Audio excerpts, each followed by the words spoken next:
Barack Obama wants to start new talks with Russia about reducing the number of nuclear weapons held by each country.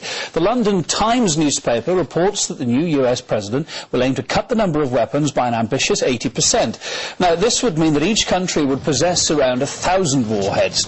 It also signals that Obama could review the previous administration's plans for a missile defense system in Poland and the Czech Republic. Russia's always considered that proposal a direct threat to its national security. Our Washington correspondent, Dina Grusovsky.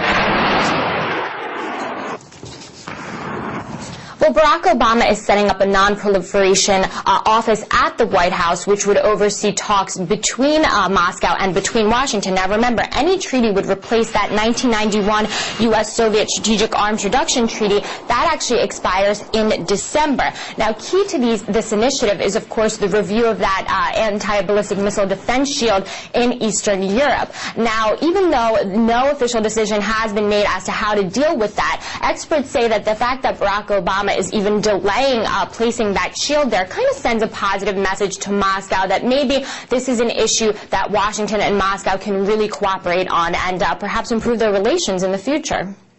The lower house of the Czech parliament has postponed a vote on whether to accept a US missile defense radar on its soil. Those who want the delay say it's unclear if US President Barack Obama will proceed with missile shield plans in Eastern Europe, a policy of the previous administration. Obama is also reportedly in favor of reducing US and Russian stockpiles from 5,000 to 1,000 warheads each. US State Department spokesman Robert Wood said Washington hopes to hold talks with Moscow on reducing nuclear weapons in the near future. It seems all the buzz over a new Cold War is melting. With a new U.S. administration comes a new policy.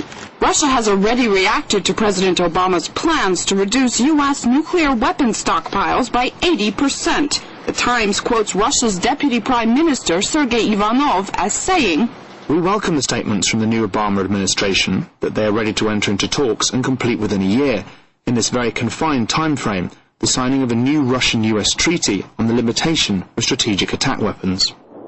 Talks on a new treaty were stalled when the Bush administration began pushing for deployment of missile defense systems not far from Russia's border.